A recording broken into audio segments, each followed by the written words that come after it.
can't shake the simplest feeling beyond the ghost. Hi friends, welcome back to my channel. Today we are going to be doing another baking with me. So this recipe is really yummy. I'm really excited about it.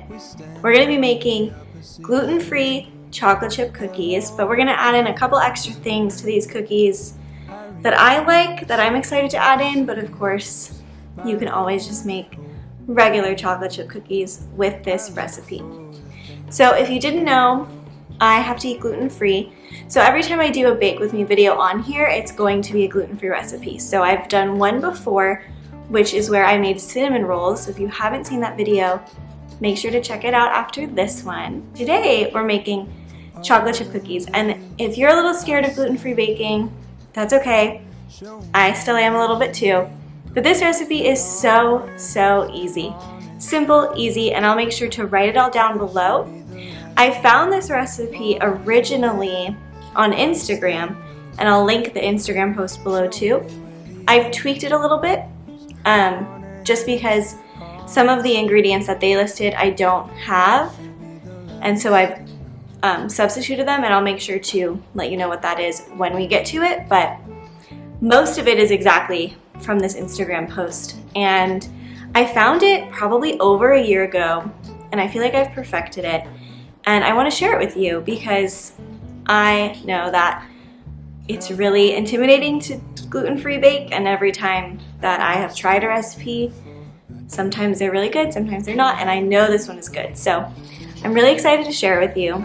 Chocolate chip cookies is something everybody loves, so let's go ahead and get started with this recipe. Alright, so the very first step is to make sure you preheat your oven. So you're going to preheat your oven at 350 degrees. So mine is preheating. And now we're going to work with all the dry ingredients. So I do have my KitchenAid, and we're going to use this today, but we're going to put the wet ingredients in here, so I have a different bowl for the dry ingredients. So we're going to get started.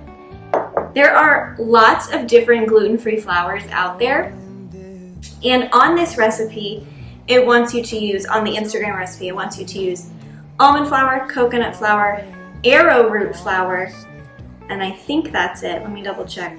Oh, nope, and cassava flour. So I only had access to 3 of those. I don't have access to arrowroot flour, so I kind of just use more cassava flour for it. But I also find that gluten-free flours and just gluten-free baking in general can be really dry. So I feel like they list too many or too much dry flour for this recipe. So we're going to be following mine, and of course I'll list this if you want to compare it. But the very first thing you're going to do is you're going to put a cup of almond flour in your bowl, and I like the Bob's Red Mill almond flour. I don't really think it matters, but that's just the almond flour I buy. So we're going to do a cup of almond flour.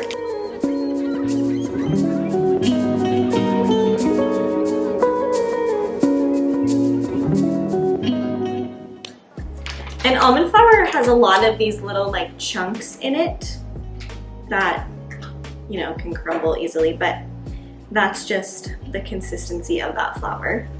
And it's also a little bit more yellow than a regular flour because it's not made from wheat, it's made from almonds. Okay, so we have a cup of almond flour. We need half a cup of cassava flour. I found this cassava flour in my grocery store. It's by Otto's Naturals. Okay, so half a cup of this.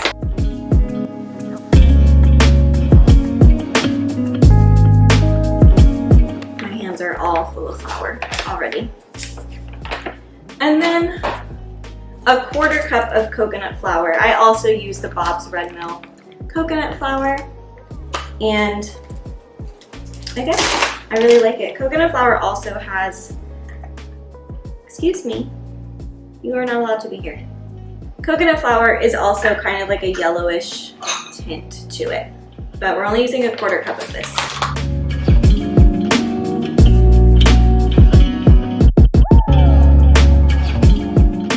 Okay, So that is all of the different kinds of flours. And the only other two dry ingredients we're gonna put in is a little bit of sea salt. I don't have sea salt, so I'm just using table salt. Just a little bit of it to bring out all the other flavor. And then of course, baking soda. You only need a teaspoon of baking soda. Last time I made these, I accidentally put a tablespoon and didn't realize it until they were like all mixed together. And I still ate them, but don't make that mistake because they had a weird bitter flavor. The aftertaste was a little weird, but that's okay. I remember this time, and we're only using a teaspoon of baking soda.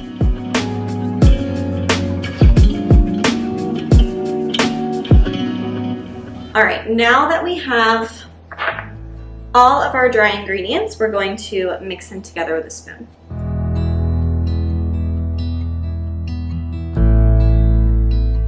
So now we are going to put the wet ingredients in our KitchenAid. Okay, the very first thing you need to put in is a stick of melted butter. I melted it and I let it sit out while I did the dry ingredients so it's not too hot. That way it doesn't scramble the egg when we put the egg in. But we're gonna put in 1 stick of melted butter. The next thing we're gonna put in is a cup of cane sugar. So I keep mine in this jar. And cane sugar is really sticky and I've noticed that it kind of like gets clumped together. So I just have to go in and do this. Of course, you can keep yours in your bag, but I make these cookies a lot, so I have a little jar for this. Okay, so you need a cup of this.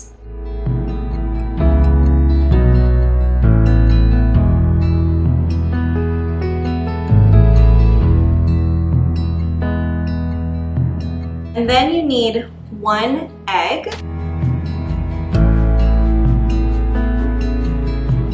Next, you need a tablespoon of milk. I've always used almond milk, and it's always worked totally fine. So, whatever milk you have, you only need a tablespoon.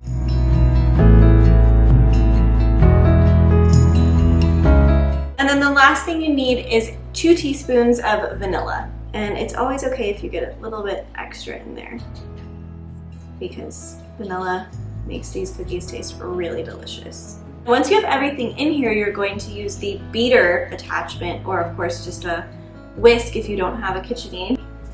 And the beater attachment looks like this. So I'm gonna put it on my KitchenAid and I'm just gonna beat it until it's all mixed together.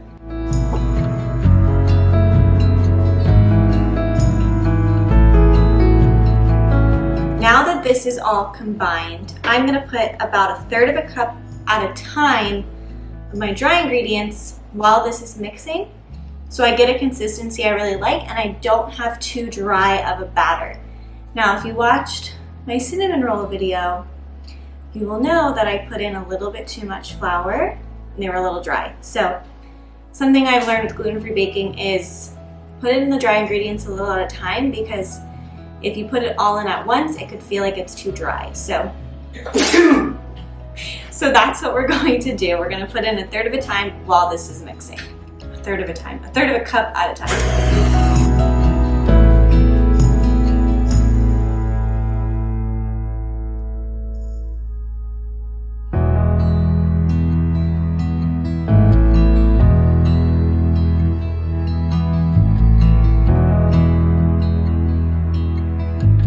I do still have some flour I want to put in, but I'm trying to just get it all out so it can all mix evenly.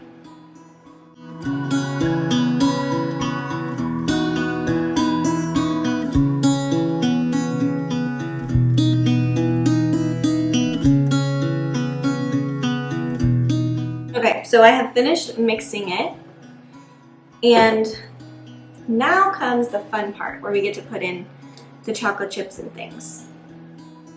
So the consistency you want is just a cookie consistency. I feel like it really comes close to any other cookie consistency, where it's definitely sticky, but not so sticky that it's gonna get stuck on your hands.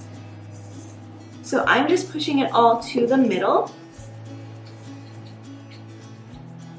And now we get to add the fun things. So I have a couple of things we're gonna put in. We're gonna put in some milk chocolate chips, obviously.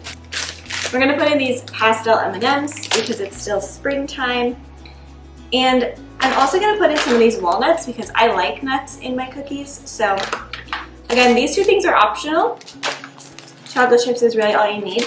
And I don't really measure this. I kind of pour in a little at a time, let it mix together, and then once I think it has enough, then I stop.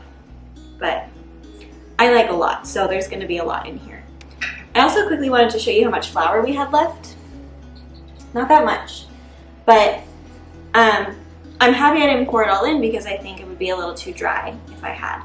So it's really up to you. And if you wanted all your flour, then that's totally fine. All right, so we're gonna put in chocolate chips, M&Ms, and walnuts, mix it together, and then get ready to make the cookies.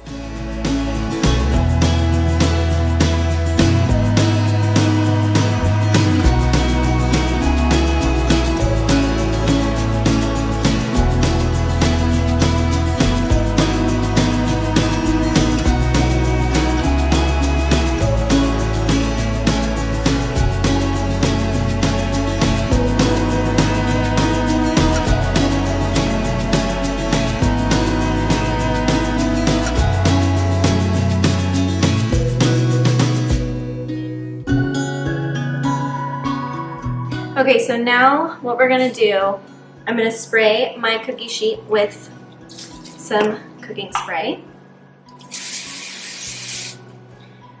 And we're going to put the cookies on the tray, and then I'm gonna put the extra ones in balls in a Tupperware in the fridge, so that way whenever I want warm cookies this week, I can just pop a few in the oven and eat them.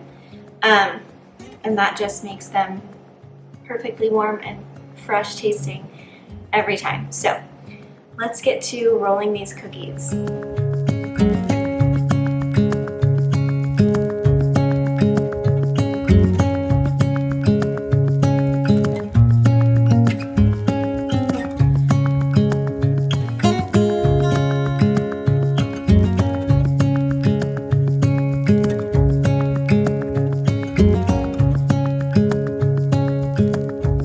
So now I have a couple on the tray, and the last thing I'm going to do before I pop them in is add a couple of these M&Ms to the top, so when they come out they will have M&Ms right on top and look super cute.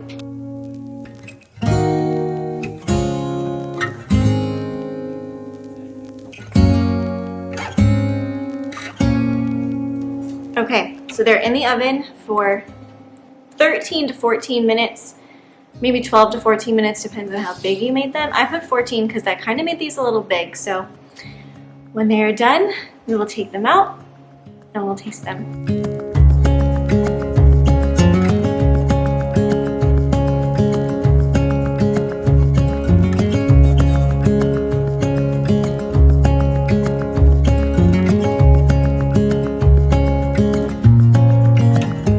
All right, so the timer went off and they smell really good. So let's take them out.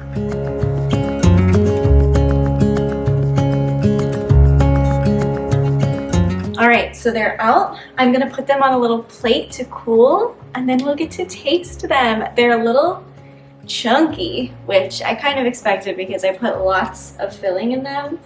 So I'm excited, but they look cooked, and I'm so excited to try them. Okay, let's cool them.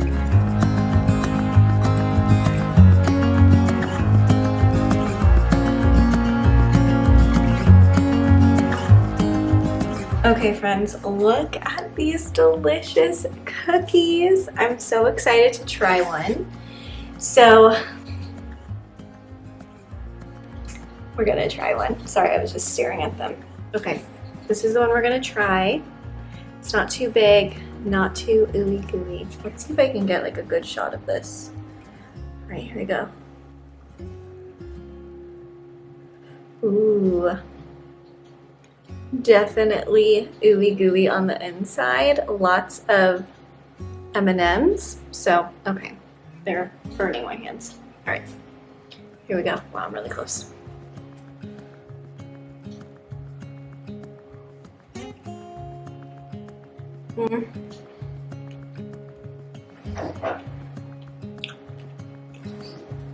They are so delicious. Do you want to try one? Here, you want to try this bite? Yeah. What do you think, as someone who's not gluten-free? Full load. So good? Yay! So I really like to fill these with crunchy things. I don't love an empty cookie. I like when there's lots of stuff in them. And this is definitely that. Enough eating. So they're delicious and successful. Please try this out. Let me know what you think. If you're not gluten-free, you just heard from Rob, they don't taste bad at all. They just taste like a really fluffy, scrumptious cookie. So if you try this out, please make sure to tag me. I'd love to see your creations. And remember, I'm going to leave the link to the original recipe that I saw on Instagram, so you can check that out. Check out that creator. She's awesome, and she makes lots of gluten-free food. And I don't know what to do with my hands. I'm just so happy that I made this video and that I've shared this recipe with you all. What I've shared so far, the cinnamon rolls and the cookies, that's really all I know how to bake at this moment. So if you have any like gluten-free things you've wanted to bake, leave them below and maybe I'll try them out. Yeah, I'm really happy I made these. They're super delicious. And now you guys have a little spring cookie that you can make even though it's not Christmas time, which is the prime Christmas time. These little pastel M&Ms make this a perfect spring little treat. And I'm so excited that I was able to share with you. Thank you guys so much for watching this video. Please make sure to follow me on Instagram and on TikTok, and I will see you guys in my next video. Remember to subscribe and keep spreading positivity. I will see you guys in the next one. Bye, friends.